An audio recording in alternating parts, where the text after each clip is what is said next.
Now it's time for the last word with Lawrence O'Donnell, although Ali Velshi is in for Lawrence tonight. Good evening, Ali. Of course it's the #1 podcast. There's nothing to be nervous about. It's going to be fantastic. I'm going to sign up for it because A, I love podcasting, and B, I love listening to you. I have one disappointing piece of news, though. Oh, what? As a result of some reporting that you had in the last hour from the New York Times, I would love to talk to you about the podcast, but I'm no longer going to call you from my non-secure phone for fear that the Chinese and Russians will then try and imitate your podcast. Well, we should just make sure that we provide full documentation to support any Chinese interpretation of what we're doing. That's all. I think that is a good idea. Best of luck on this. I look forward to listening to your podcast, Rachel. Much appreciated. Have a great evening. Thanks, Ben. I'm Ali Velshi in for Lawrence O'Donnell. Tonight we begin with the explosive devices sent to a number of Democratic leaders and public servants who've been critical of President Trump. The president spoke about the threats tonight at a rally in Wisconsin. Trump promised to find those responsible and bring them to justice. Then, without naming a party, he seemed to pivot to condemning Democrats. Those engaged in the political arena must stop treating political opponents as being morally defective. Trump has recently started labeling Democrats as evil. He went on. No one should carelessly compare political opponents to historical villains, which is done often, it's done all the time. Got to stop.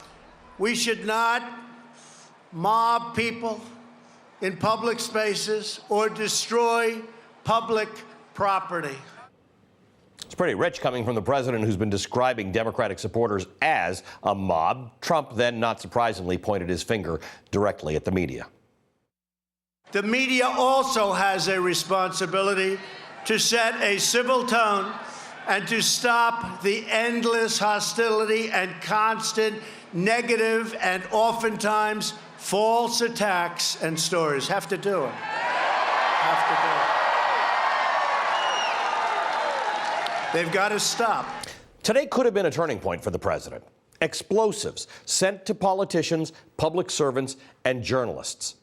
There was only one right answer today: unqualified condemnation of terrorist acts, acts designed to instill fear in people, particularly the sort of people exercising their First Amendment obligations to hold power to account. One of those pipe bombs was sent to CNN, made it into CNN's New York offices, right into the mailroom. There was only one correct response to this. Chastising the media wasn't it. It may have been hard to hear there, but some in the audience at Trump's rally in Wisconsin were yelling, "CNN sucks."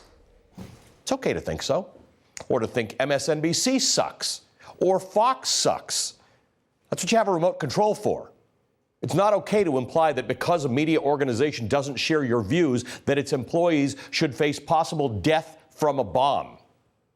Here's what we know at this hour about today's events. Between Monday and today, suspicious packages were received at multiple locations in the New York and Washington, D.C. areas, Florida, and now possibly Los Angeles. The packages, all similar in appearance, contained potentially destructive devices. The packages were mailed in manila envelopes and affixed with computer-printed address labels and 6 stamps. All of the packages had the same return address of Debbie Wasserman Schultz, a Democratic congresswoman in Florida. A package that contained one of these devices was intercepted near the home of Bill and Hillary Clinton in Chappaqua, New York, late last night. This morning, another package addressed to former President Obama was intercepted in Washington. We'll talk about why they were intercepted in a moment. Former CIA Director John Brennan was also targeted. The package addressed to him was sent to CNN's New York City studio. That package also included white powder. Another package targeting former Attorney General Eric Holder ended up being marked "Return to Sender" by the Postal Service. The return address on the packages, as we mentioned, was Democratic Congresswoman Debbie Wasserman Schultz. So the package meant for Holder got sent back, but it went to her office in Florida, where it was intercepted by the Secret Service. All of these bombs are apparently related to an incident on Monday when an explosive device was discovered in the mailbox of prominent Democratic donor George Soros. Additionally, Capitol Police have confirmed that a suspicious package addressed to Democratic Congresswoman Maxine Waters was intercepted this morning at a facility which handles mail that goes to the U.S. Capitol. And breaking late tonight, police are investigating 2 more possible suspicious packages. Jonathan Dienst of WNBC reports that federal authorities are looking into the possibility that there's another package possibly addressed to former Vice President Joe Biden. No such package has been intercepted, but officials are looking into the possibility that a package addressed to Biden was spotted moving through the Postal Service. Multiple law enforcement sources tell NBC News they are on scene at a South Los Angeles postal facility to investigate another package addressed to Congresswoman Maxine Waters. That facility has been evacuated. Tonight, we're learning details about the bombs in many of these packages. 3 senior law enforcement officials who have direct knowledge of the matter tell NBC News that the bombs were made from PVC pipe. The bombs contained a timer to set off a detonator. The powder contained in the bombs comes from a pyrotechnic, and X-rays show there was likely shrapnel inside the PVC pipe. They're still investigating this. Right now, investigators are trying to piece together who is doing this and why they're doing it. According to the FBI, the packages have been sent for analysis to the FBI lab in Quantico, Virginia. Every person targeted so far, plus CNN, has been singled out by President Trump. New York City Mayor Bill de Blasio called today's events, quote, clearly an act of terror. I spoke with de Blasio earlier this evening. There's an atmosphere of hate in this country. It wasn't here a few years ago. It's obviously been bubbling underneath the surface. It's not like it was created out of whole cloth. But unfortunately, it's become easier for folks filled with hate to come out in the open and express it and act on it. Unfortunately, in this case, we're hearing voices literally at the top suggesting that violence is somehow acceptable. Joining us now, Jim Kavanaugh, MSNBC law enforcement analyst and retired ATF special agent in charge, and Matt Miller, former spokesperson for Attorney General Eric Holder and an MSNBC contributor. Matt, have you had a chance to speak to your old boss who was one of the targets of these pipe bombs? I have. He's fine, obviously. As you reported, the package never made it to him. It was returned to Debbie Wasserman Schultz's office, where ultimately it was intercepted by law enforcement.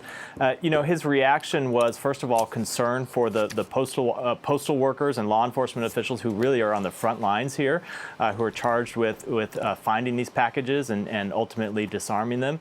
And his bigger concern was about the level of rhetoric in this country, particularly on the right, and the consequences that has if someone who is mentally unbalanced decides to take an action like that we saw today.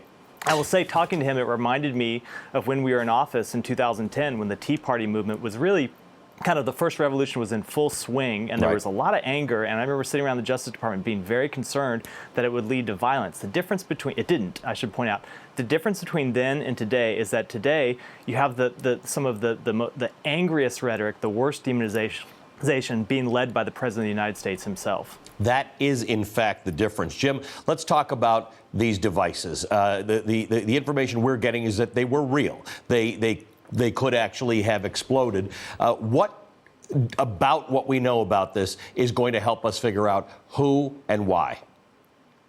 Yeah, you got to look at the makeup of the bomb. We look at the bomb carefully to see if we can discern who the bomber is. You know, you talked about a timer. It's been reported the bomb has a timer. Timers aren't normally used in mail bombs.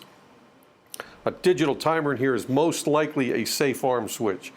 A safe arm switch is used by the bomber so he can carry the package, manipulate the package, put it into the mail stream, get it out of his car, and it won't detonate. But then after a certain amount of time, an hour or two, the safe arm switch will make the circuit live. A timer doesn't work in a mailed parcel to get a victim because you don't know when the package is going to get to the victim. It usually is a booby trap mechanism, and that's what I suspect here, that the timer was a safe arm switch and the package was, these packages were set to detonate when opened or the bomb package was manipulated. I don't know, Ali, of any one of these that was opened by a citizen or a victim. They were all opened, as far as I can tell, by the bomb squad.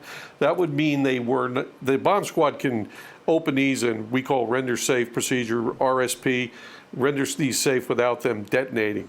So these devices can be fully functional. They're totally bombs under federal law. They have all the components to make a bomb. They're intended as a weapon. They're a bomb even if the circuit's not just so great. So it can be that the bombs were never detonated because no victim ever opened them, or it could be there's some problem in the fusing and firing system. It's also possible he did not intend them to go off. that's possible as well. But it sure looks like he did. There's a lot of work in putting this together, each and every one of these 6 or 7 or more devices. And the bomber took a lot of time to do this, a lot of effort. He had his targeting, and he probably has a message, after these he hoped, say, would go off, he might have some message, you better stop the immigration caravan, or you better do something like this, or there'll be more, some kind of threat. So it's likely we haven't heard all we're going to hear from him. Right. And it's also likely things are going to change now. The bombs you're talking about that might have been going to the former vice president or Maxine Waters, if those were already put in the mail stream, they would look like these others. So at least authorities know what to look for now. We heard from New York police that they have sent out, the FBI Joint Terrorism Task Force, in concert with NYPD, has sent out the pictures and the specs on these things to 20,000 plus security companies and people across the country. So everybody's on the lookout. So we may discover more of these tomorrow because everybody in America knows what to look for. But Matt, it didn't get to the former presidents because they've got Secret Service who check their stuff before it get there. It didn't get too far in CNN because it's got, security in places like this that check these things. But according to what Jim is telling me, this could have had a very different circumstance. If there are 6 or more of these bombs out there in the country that could have detonated tonight, October 24th, 2018, could have been a very different night for America. Yeah, that's right. Look, assuming these were fully operational bombs that were intended to go off, and that seems to be the case right now, I think that we got very lucky, and we have to say this was a major crisis averted, at least so far. And as Jim pointed out, there could be other bombs still in the mail, and we may not be at the end of this crisis yet. And I think what this moment really calls out is the time for everyone in politics, but particularly the President of the United States, to stop and ask themselves if the rhetoric they are using is right, if it's correct, if they need to tone it down. This is a moment where you would see any president of the United States decide to lead the country. And unfortunately, we saw the president come out today at the White House, and his words were fine. The words he read from a script were fine. And we've seen him do that before. It's like when he delivered his first address after the neo-Nazi violence in Charlottesville. The first script was fine.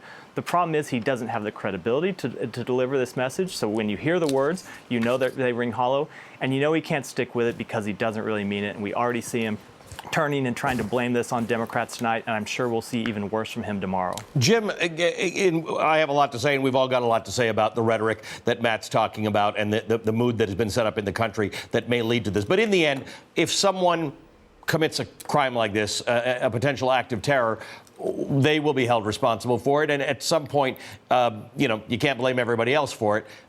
To what degree do investigators like you think about the fact that people who may be motivated to be violent do get influenced by the rhetoric that's out there? Well, you want the motive. As an investigator, you want to try to discern the motive because it can lead you to the actor, the bomber. So motive is usually not necessary to prove a federal criminal case, a bombing case, for example. We don't have to, if we catch the guy with the bomb components, his fingerprints on the bomb, a picture of him mailing the bomb, his DNA in the bomb, we found all those things, his fingerprints under the tape. ATF Lab has found fingerprints on exploded pipe bombs. So we go to great lengths, FBI does as well, postal inspectors as well, to find the minutia.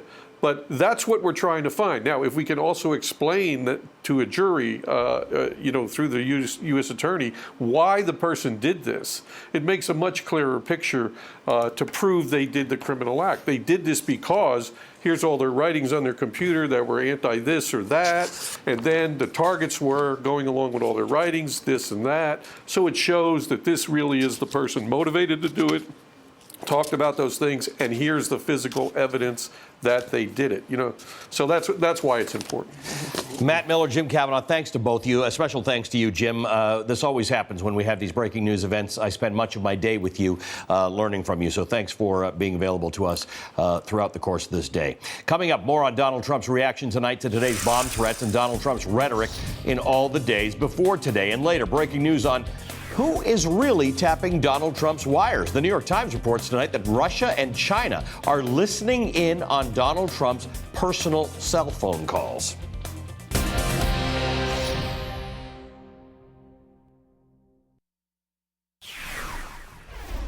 Leah's radical far-left opponent is Tammy Baldwin,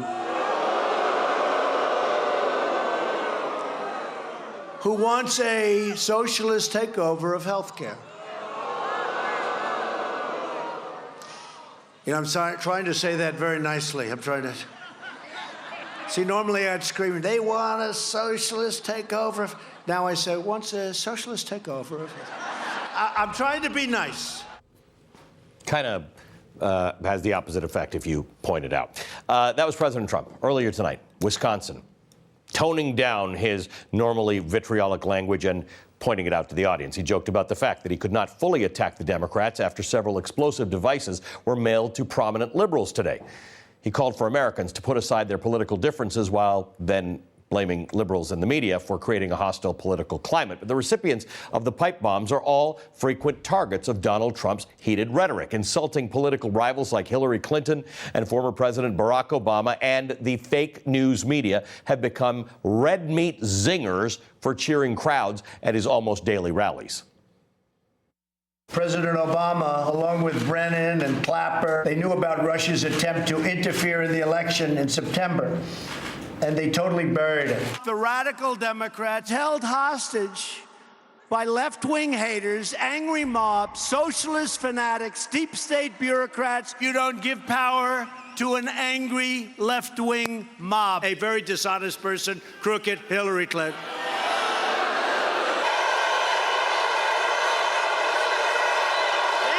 The legendary Maxine Waters, a low IQ individual. They'll go to a person holding a sign who gets paid by Soros or somebody, right? That's what happens. These are just dishonest, terrible people. Fake news, enemy of the people. CNN's the worst.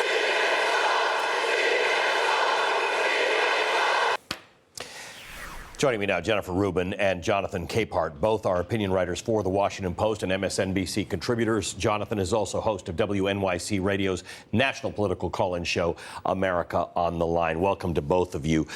Jennifer, I've been talking about this all day, and I don't even know where to start at this point, other than to say words do matter. And the job of journalists, we'll just start there where he attacked journalists. The job of journalists is to be critical, to speak truth to power, to call out inaccuracies and falsehoods and lies, and to bear witness. And if the result of that work is negative, that's something politicians have to suck up and accept. That's right. Listen, I think we need to avoid any kind of false equivalence here. It's not simply the political environment is bad. It is certainly not the case that both sides are responsible.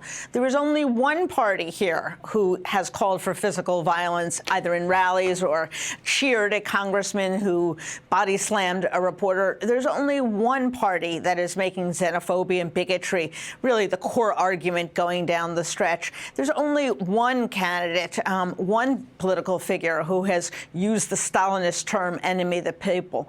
So although it's tempting because everyone wants to be fair, we should be accurate above all. And this is the rhetoric that Donald Trump perfected. This is the rhetoric he used to get himself elected. This is the rhetoric he's returned to as an election is coming forward. And he should accept responsibility for what he has done. Now, no one is saying that he has, instructed or told, or there's any evidence that a bomber directly acted on his words. But we should at least at this point pause and say that he has contributed to this atrocious climate, and that when these things happen, people who are a little bit off or more than a little bit off will take matters into their own hands. Jonathan Capehart, I mean, at some point, the fear of having that blood on your hands, 6 bombs that we know now may have been potentially bombs. They could have exploded. They weren't fakes. Right. People could have died. This could have been that moment, that day in America that we look back at for 10 or 20 years. Jennifer says there's no place for false equivalency. As you and I were talking before the show, there was only one right response today, and Donald Trump almost got there. And then he became Donald Trump again. Right. And said, but the media, but the critics, but the liberals, but the mob. This was a day for presidential leadership. This was a day for the leader of the free world to stand up and say that what happened today is not only an attack on our nation and an attack on our values, but is also an attack on democracy itself when you target elected officials for assassination. the president, and we've talked about this many times, lacks that core element that's needed for the occupant of the Oval Office, and that is empathy.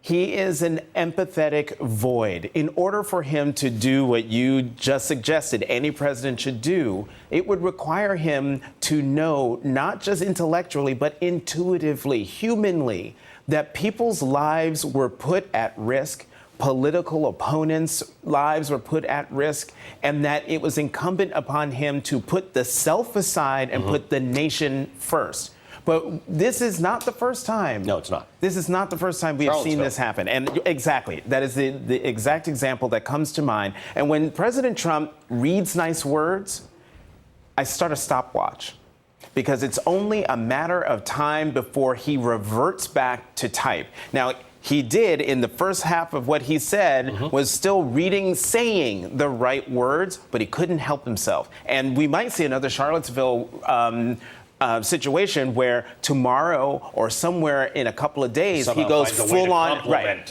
whoever sent these things. Jennifer Yeah. Rubin, Maxine Waters, Hillary Clinton, Eric Holder, Bill Clinton, George Soros exercise what I call their First Amendment obligations, not just rights. I think it's an obligation to test it. People who believe in the First Amendment like I do believe that you test it and you push it. So do the Koch brothers. So do a whole lot of other people with whom these people may have various disagreements. At no point does that exercise of your First Amendment obligation cause you to cause there to be a qualification that perhaps you should be subject to a mail bomb, a potential attack. Somehow the president is not understanding that maybe he's fully understanding that he's conflating these two things. Critics of who you are or what you stand for do not qualify for death in America. Yeah, that would seem to be kind of a basic premise of democracy.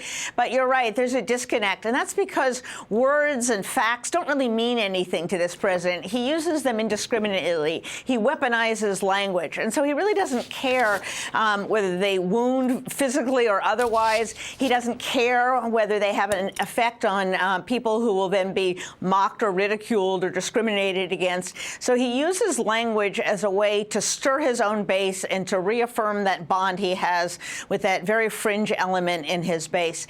But I want to emphasize something that Jonathan said. It's very easy to simply say, well, there were bombs put in the mail. I think we should call this what it was, a coordinated attempt at mass assassination. That's right. They were bombs. They were meant to kill people. They were meant to kill people. A whole set of public officials and former public officials for most likely their political views and ideas. And that is an assassination attempt that we have never seen on this scale with this many people in a single day. And I think it's worth noting. And the fact that the president didn't understand the magnitude of the crime here, the magnitude of the domestic terrorism, and it is domestic terrorism, is somewhat concerning. And that's because, of course, for Trump— It really is. For Trump, terrorism isn't terrorism unless there's an Arab he can blame for it. So he doesn't recognize right-wing domestic terrorism as terrorism. But in fact, I went back and I read the definition of domestic terrorism, which is defined. And this does meet it, does meet that definition. So I think we, at least in the media, should be very clear in the use of language. Trump is infamous for conflating language and misusing language, but we should be very clear. We should really call things what they are. And this was a massive attempt This at is political chilling assassination. what you're saying, Jennifer. What Jennifer's saying, and I've been thinking about this all day because I headed out the first we heard of these bombs and I was covering it all day. Had they succeeded, and there are lots of reasons why they didn't, because the Secret Service intercepts some people's mail and, but had they succeeded, there could have been lots of people dead in America tonight. There's just no space for taking this lightly.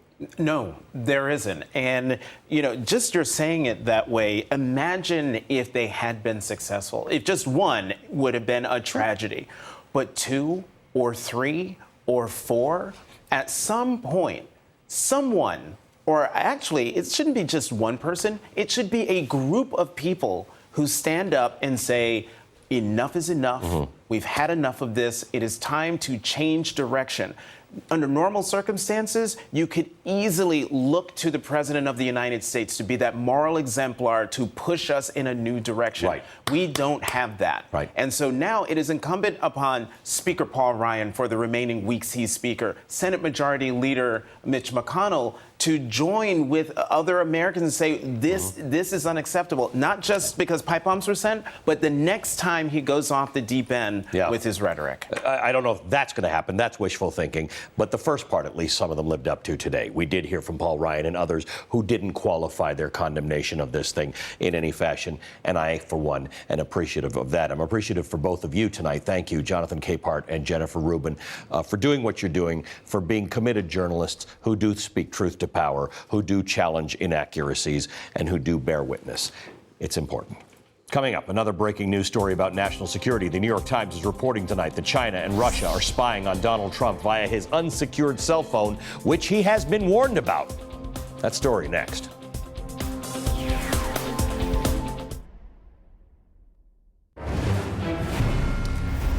We've got breaking news tonight. The New York Times is reporting that Chinese spies are listening to President Trump's cell phone calls in an attempt to use that information to influence the administration's policy. According to the New York Times, officials say they have determined that China is seeking to use what it is learning from the calls, how Mr. Trump thinks, what arguments tend to sway him, and to whom he is inclined to listen, to keep a trade war with the United States from escalating further. In what amounts to a marriage of lobbying and espionage, the Chinese have pieced together a list of people with whom Mr. Trump regularly speaks in hopes of using them to influence the president.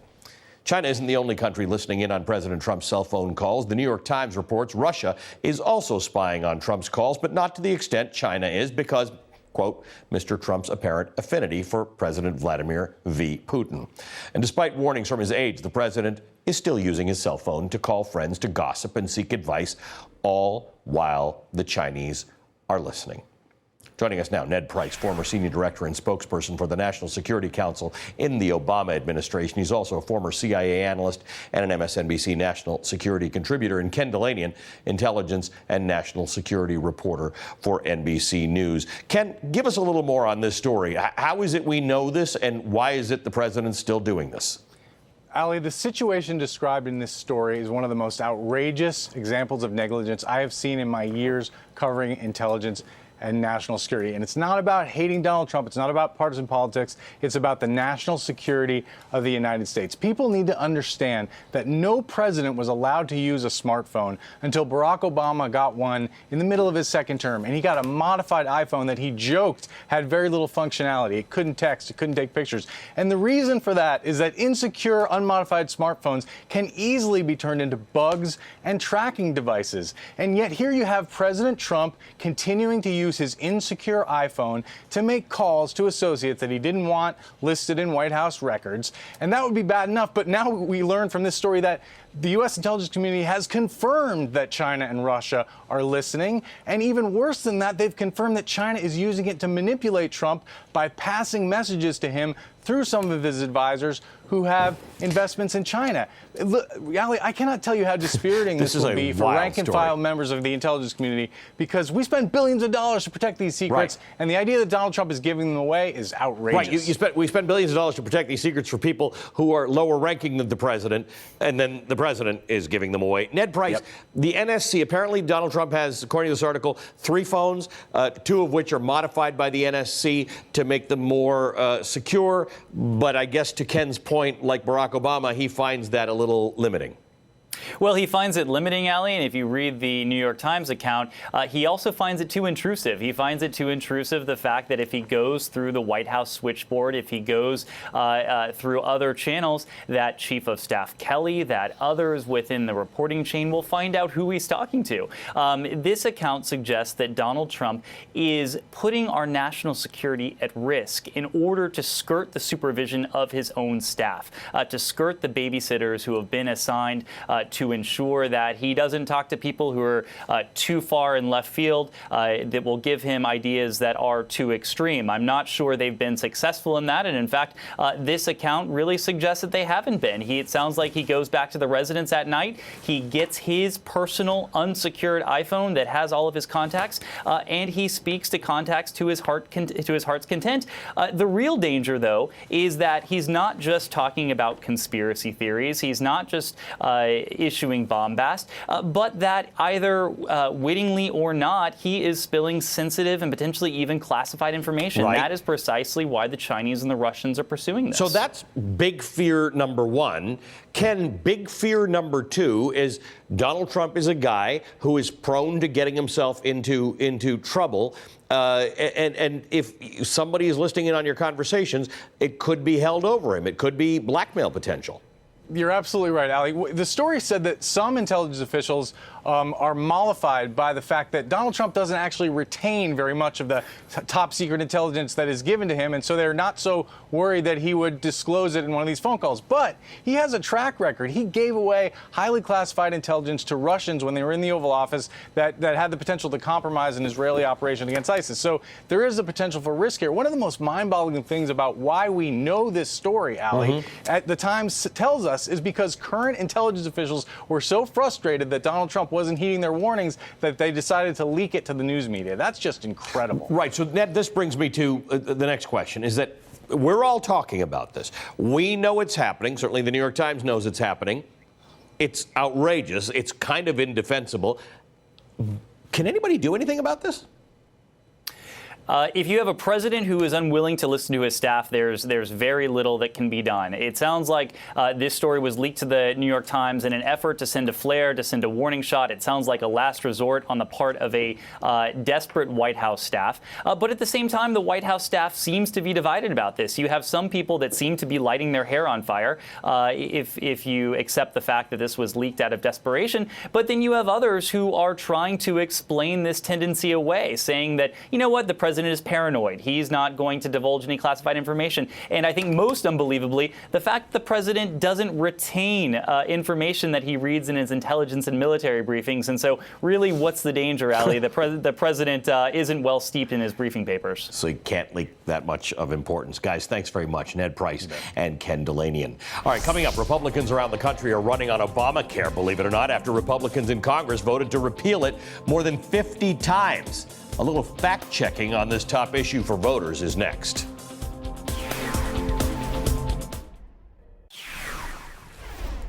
With 13 days to go until the midterms, President Trump basically asked Americans to forget the last 8 years of the health care debate today. The president tweeted, Republicans will totally protect people with pre-existing conditions. Democrats will not. Vote Republican. That was the central tenet of Obamacare. The Affordable Care Act that was central to Trump and fellow Republicans' campaigns, that they were going to dismantle it. Republicans in Congress voted 70 times to repeal the protections for people with pre-existing conditions that were created in Obamacare, the law that was passed by Democrats. When that failed, they tried to pass their own health care law that would have gutted those protections. Then, Donald Trump's own administration argued in court that Obamacare's pre-existing condition protections were unconstitutional. And just this week, it announced a policy making it easier for states to allow plans with fewer of those protections for people with pre-existing conditions. I hope people remember what it was like before Obamacare. If you weren't working at a company like this one that provides remarkable health care, if you didn't have COBRA, which maybe you couldn't even afford, and you had a pre-existing condition, there was no health insurance for you, or no health insurance you could afford. The president's claim is totally at odds with what Republicans have actually done more than 70 times. But this is more than your typical Trump falsehood, because it's not just Donald Trump making this argument.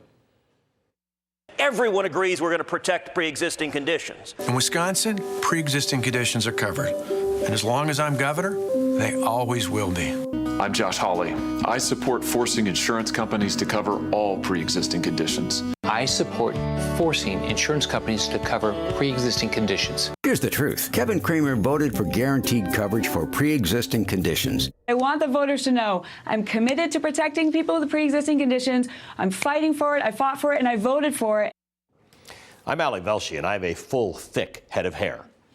Every one of those Republican candidates has tried to weaken protections for people with pre-existing conditions. But now every one of them is running in a close election, and it seems they know that voters like Obamacare.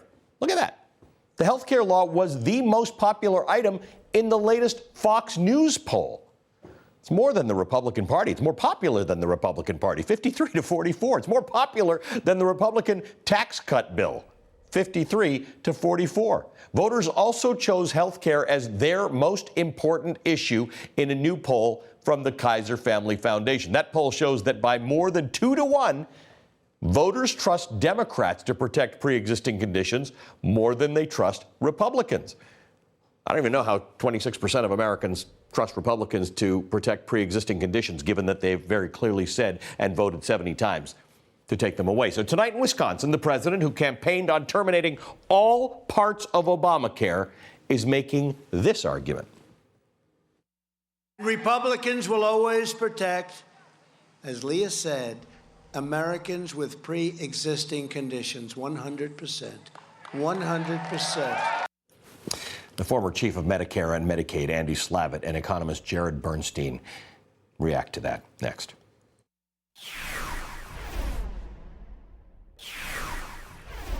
Mr. President, I want to thank you. You said it again today, earlier today, and I want to reinforce it to everyone here in this state and across the country. We will always cover people like my wife with pre-existing medical conditions. Don't believe the lies. Don't believe the lies. That was Governor Scott Walker at a rally with President Trump in Wisconsin earlier this evening. Walker's lying.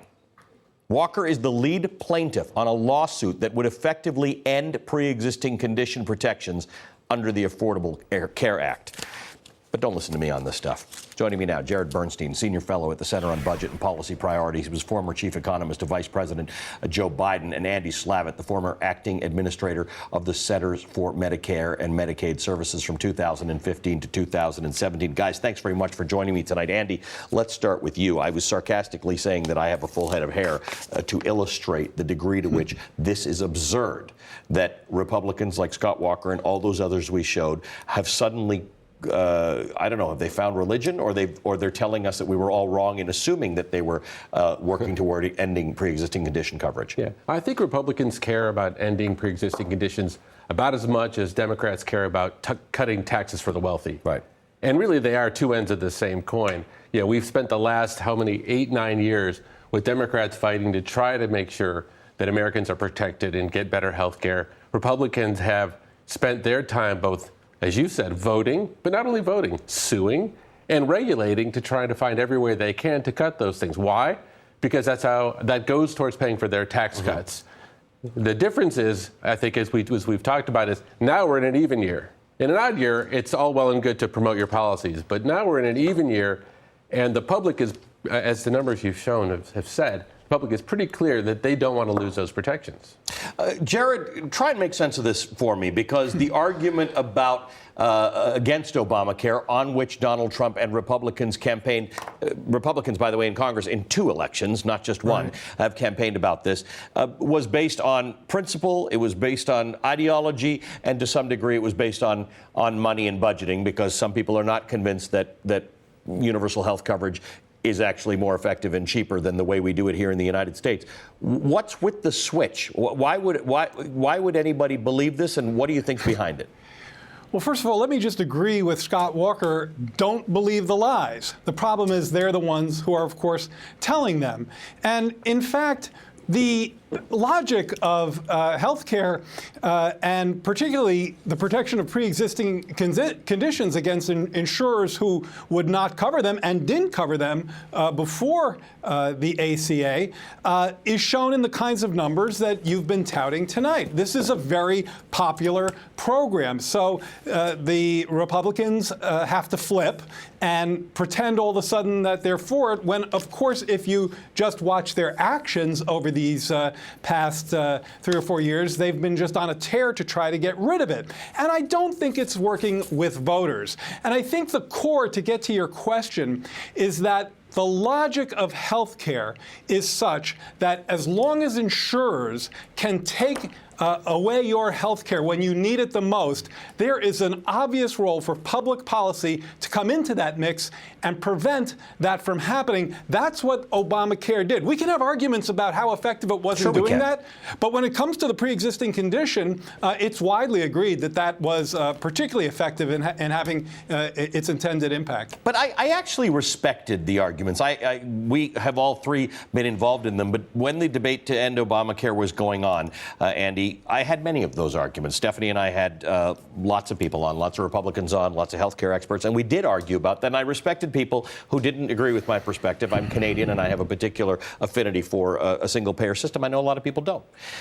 I'm not respecting people who suddenly changed because they're able to read polls. Take a look at support for Medicare among Republicans. 52% of Republicans support Medicare, 48% oppose, which is kind of a funny poll because lots of people depend on Medicare. So whether you support it or oppose it is a different question than whether or not you're going to rely on it at some point in your life. But even amongst Republicans, the support is there. It is the most important issue for most Americans. Right. Think about health care as the ultimate kitchen table issue. It's actually a bigger issue, far bigger issue relative to people's own personal economy than anything else. Because if you can't afford to take care of your family, your kid, your spouse, yourself, if someone gets sick in your household, then that is an existential crisis.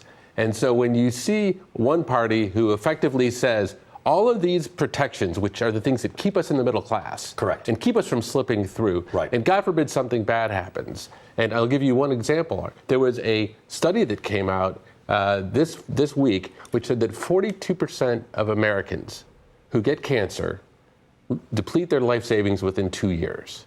And that's with insurance. So Americans don't need another thumb on the scale. And so right now, I think when Republicans are trying to run on something that's good for people and good for their pocketbook, they're finding that the pocketbook issue that people care about the most is this. Jared Bernstein, America is the only developed country in which bankruptcy, the leading cause of bankruptcy are health issues. Probably in 70 years, we haven't seen the middle class globally under the pressure they're under now, which may be leading to some of these nativist, populist, nationalist themes. But this is one of those things. The health care in America is remarkably expensive, and whether you liked Obamacare or not, we need a solution, not the absence of a solution. You raise a great point. I think that the economic insecurity that middle-class families face in this country has really ramped up over the past 30 years. Globalization is certainly part of that. Just much more exposure to those kinds of risks. And one thing that the Affordable Care Act tried to do is to take that risk at least somewhat out of the equation. And as you suggested, in every other advanced economy, that's precisely what the government, the role that the government plays. We're the ones that spend twice as much as they do with actually worse outcomes. So we were on the right track. Pushing back on Republicans and their lies is the only way we'll stay on the right track. It is just remarkable when you look at the figures on health care to understand that we are not working toward a better solution. Jared Bernstein and Andy Slavitt, thanks for joining us tonight. We'll be right back with a final thought about today's news. Tonight, the president said the media has a responsibility to stop what he called constant negative false attacks. Trump considers it to be negative when reporters reveal things that the president says aren't true. My fellow Torontonian Daniel Dale of the Toronto Star reports that President Donald Trump made 170 false claims in the second week of October, obliterating his previous record of 133, which he set in August. That's actually a negative. It's also a fact. That's just reporting. That is a central tenet of journalism. Journalism exists to bear witness, speak truth to power, and challenge inaccuracy. It is not about positive or negative coverage. Sentiment, the way you or I feel about it, is entirely irrelevant in the search for truth and accountability. News coverage in pursuit of the truth is not biased. It's crucial. I'm Ali Velshi. Thanks for watching. The people in the room, they gasped. It then became clear what this was about. And the fact of the matter was, he was a crook. This is a story that is not well known. What stuck in my mind about it, all of our minds, was this was in the White House. But it really should be, especially maybe now. That's really, to use a legal expression, that's when the shit hit the fan. Oh my God, we're on tenterhooks, right? It's absolutely unprecedented. At least it was then. Rachel Maddow and MSNBC present Bagman. Subscribe now. First 2 episodes available Tuesday, October 30th.